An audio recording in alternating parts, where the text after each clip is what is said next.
In today's video, I'm going to teach you how to remove the shipping calculated at checkout text in Shopify. This is a really common thing store owners want to change, because that little line of text can confuse customers or make them hesitate before adding products to their cart. So in this walkthrough, I'll guide you step by step through how to remove or edit that message using your Shopify theme settings without touching any code. First, log into your Shopify admin dashboard. Once you're in, look to the left-hand side and click on Online Store. This will open up a submenu, and from there, you'll want to click on Themes. On this page, you'll see your current live theme at the top. Next to that theme, click the Customize button. This will open the theme editor, where we'll make the change. Inside the theme editor, you'll see a preview of your store on the right and the settings panel on the left. At the top of the editor, there's usually a drop-down that lets you select which template you're editing, like Home Page, Product Page, or Cart Page.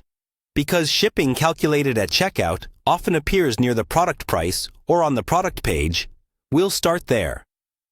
Choose the product page template from that drop-down. Once the product page loads in the editor, look at the sections listed on the left. Find the section that controls your product information.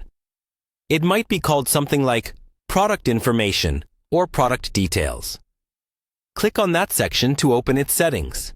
Now, scroll through the options in this panel and look for any text field or block that contains the phrase, Shipping Calculated at Checkout. Sometimes it's inside a text block, sometimes in a product form block, depending on your theme. When you find it, you have two choices.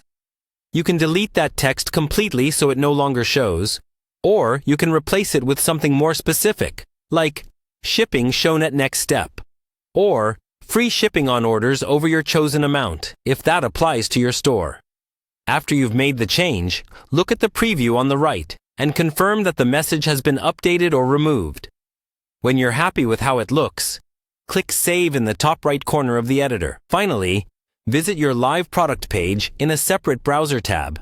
Refresh the page and double-check that the old Shipping Calculated at Checkout text is gone. That's all you need to do to clean up that default Shopify message and make your product pages look more polished and clear for your customers.